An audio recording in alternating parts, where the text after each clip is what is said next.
All right. Let me start sharing with my groups. Um, All right, Andres, we're live. Okay, no problem. We had to get our set together. We're streaming now, though. I'm going to start sharing in my groups really quick, and we are live now. And I want to welcome everyone who will be joining us later for the later edition when I replay it. But I want to thank everyone for joining this morning. For people who don't know me, my name is Kitty London, host and creator of the People of Power Show. And every week I sit down with movers and shakers, CEOs, entrepreneurs, some celebrities, but people who are doing amazing things. And you know that maybe every other week now, sit down with a community organization, and these shows are sponsored and funded by the Children's Service Council of Palm Beach County. I love this organization because they keep us informed and they keep us engaged with community organizations that are helping us. And I know with the pandemic, many people have felt that some of these, organizations are not open or not helping, but they are still out there and they're essential workers. So today I am privileged to be sitting down virtually. We're still practicing social distancing with Mr. Andres. Is it Andres? Andres, mhm. right? Yes. Okay, let me make sure I say it right. From Family First. And I love the title of your organization because many people have said it. I'm not sure if we really know what Family First means, but I think that that's just a great statement in general, especially with everything that's going on in our lives. Our family definitely needs to be first. So, with that warm introduction, Andres, just let us know a little bit about you because this is the first time that you've been on People of Power, that you're on sitting with me. So, I want to get to know you a little better too. Yeah. So thank you, Kitty, for having me. And Families First of Palm Beach County. So I am a licensed clinical social worker. You will probably hear this from my accent at some point that I am originally born and bred in New York City and have migrated to Florida now about 15 years ago.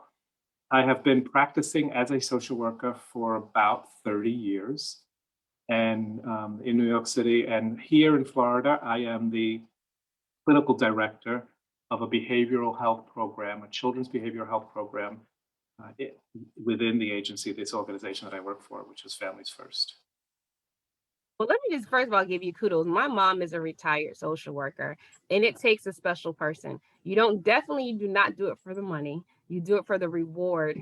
I always tell people that teachers and social workers are basically they need to have a salute. So I want to thank you for your service in 30 years. Wow, you started when you were what, Five. 12? No. Long time. It's a long career, but it's I would not have traded it for anything in the world. So for people who are looking, for the first time, can you tell us a little bit about your agency and what Family First is?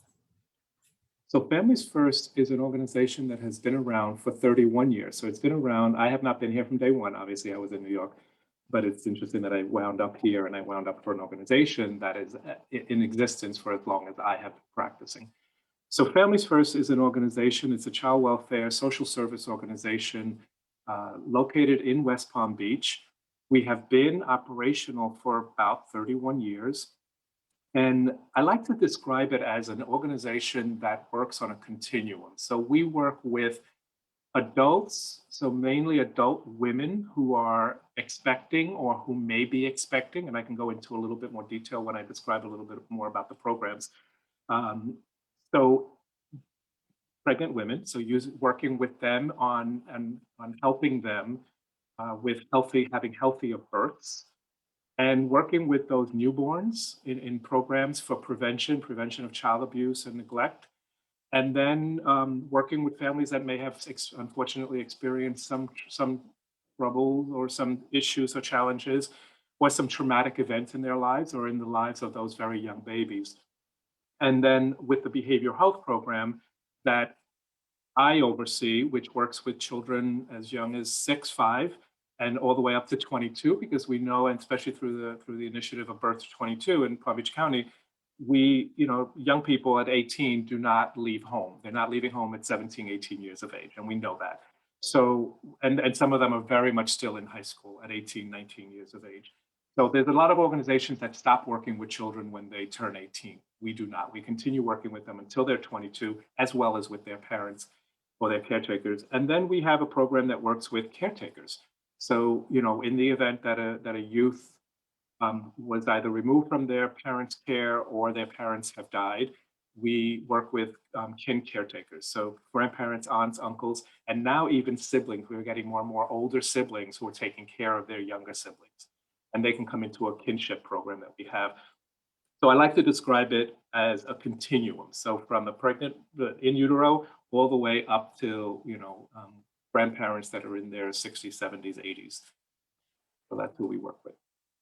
Okay, great.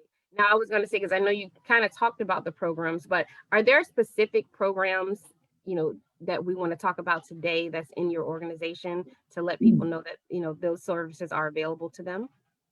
So very quickly, there is our TAPWA program, which works with it's a targeted outreach for pregnant women, and then they do community outreach with women in our community throughout Palm Beach County. So we actually serve the entire county. So that's important for the listeners to know because we have been located in Belle Glade, in the Glades, in Belle Glade, Pahokee, South Bay.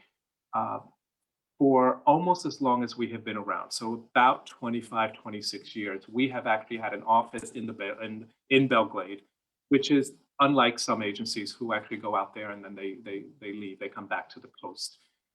And then we have kinship, the kinship program that I spoke about, the healthy families, I'm sorry, program that works with young children 0 to 5, and our Child First program. The Child First and the Behavioral Health Services Program are the two programs.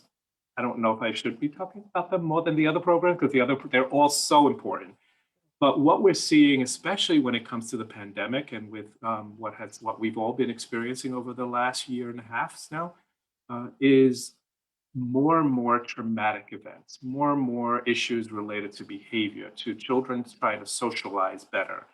The whole um, racial injustice, social justice, that whole movement, really bringing to light more and more issues related to our youth and our children. So as young as 5, 4, 3, even the babies there, we're getting families saying, "My child was just um, suspended from daycare." Okay, how old is your child? Well, they're 2, and they're having some real serious behavioral problems. So we do have a Child First program, which is a specialized program working with very young children. And then the Behavioral Health Services program that works with school-age children. And that program does work with, again, youth that are school age. And we are seeing young people coming to our attention who are experiencing symptoms of severe depression. We just did an intake of a young girl who had some serious suicidal ideations and symptoms. We came very close to Baker acting her, but we don't really want to jump to that. But this young girl was really experiencing. She was just returning to school not so long ago, like right after spring break, and just was having a really hard time adjusting. We have some teenagers in our high schools that we work with who are coming back and don't know how to interact again. And then there's some fighting going on.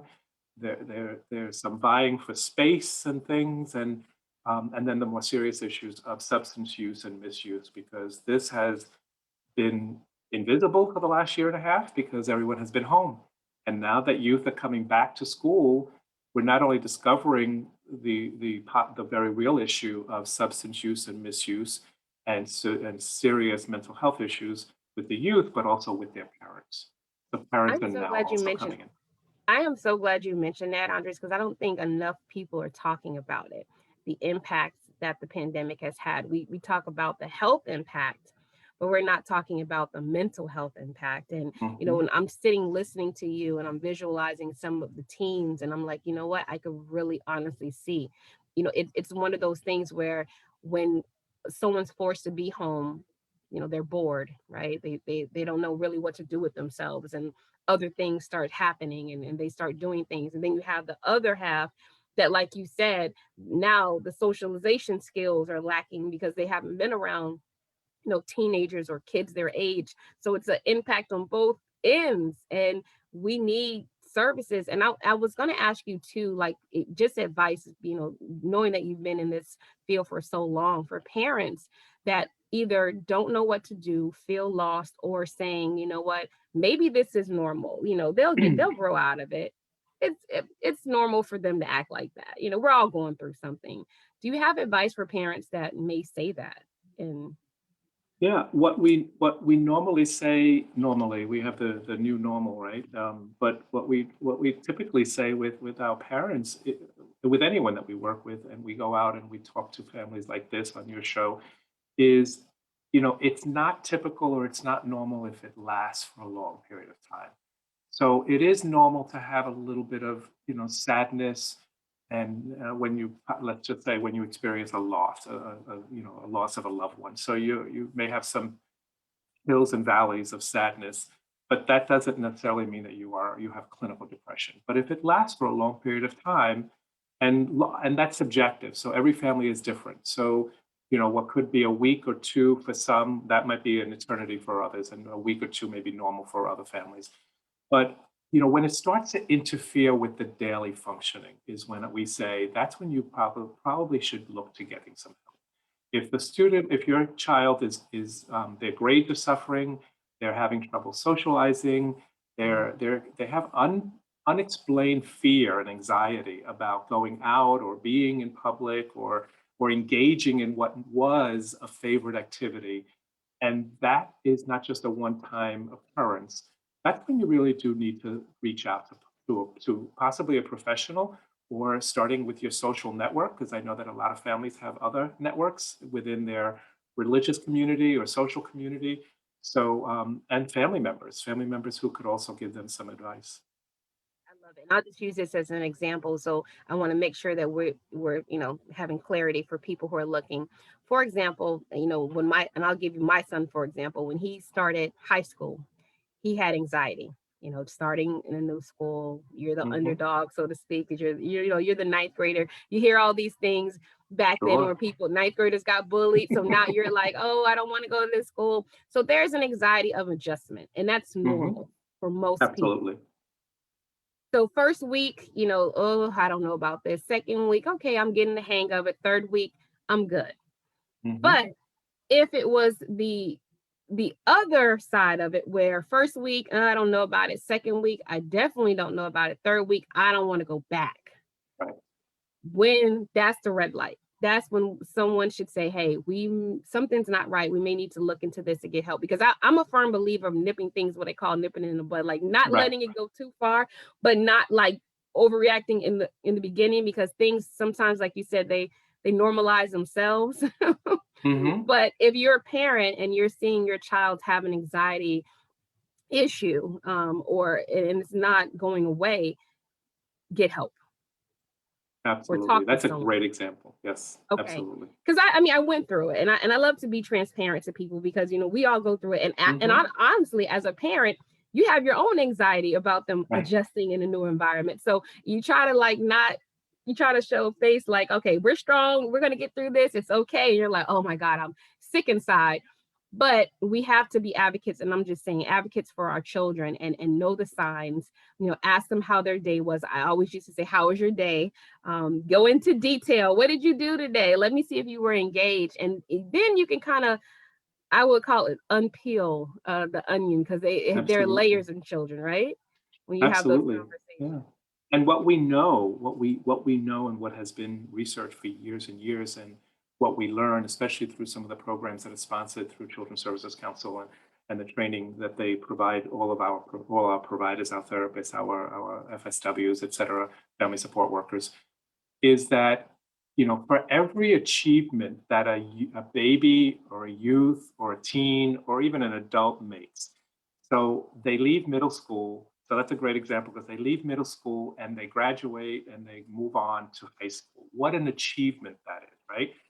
But the security of maybe their smaller middle school, which may be closer to home, so they didn't have to go very far to get to their middle school, and they have the same friends. Now they're going to this huge high school that looks more like a college campus. I when I first went to my first high school visiting here in Florida, I was like, this is bigger than the college I went to. I mean, they're huge. So what an achievement, right? What a wonderful opportunity to celebrate with them that they are now part of this huge community. But at the same time, how scary is that? And now I've got to grieve of the loss of my small, more intimate world. And that's something that happens developmentally with all of our clients.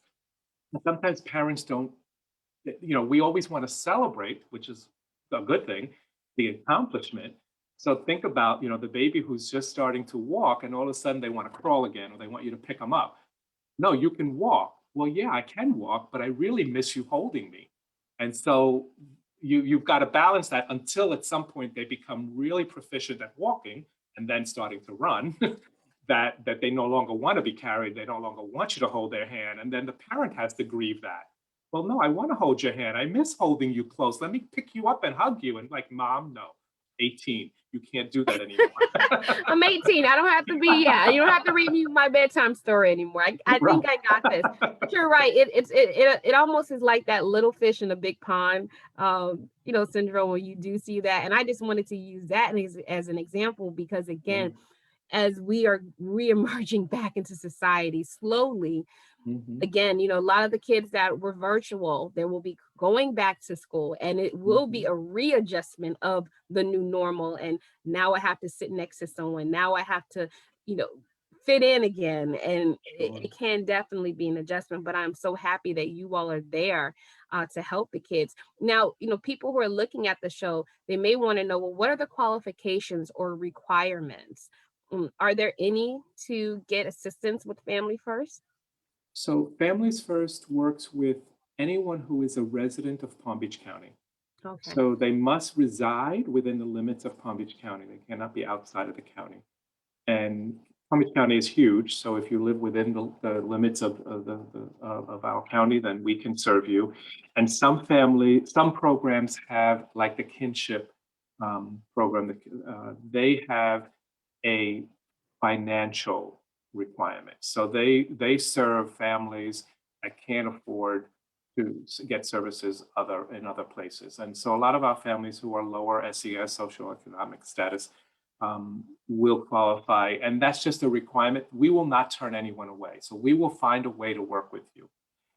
So we and we find a way.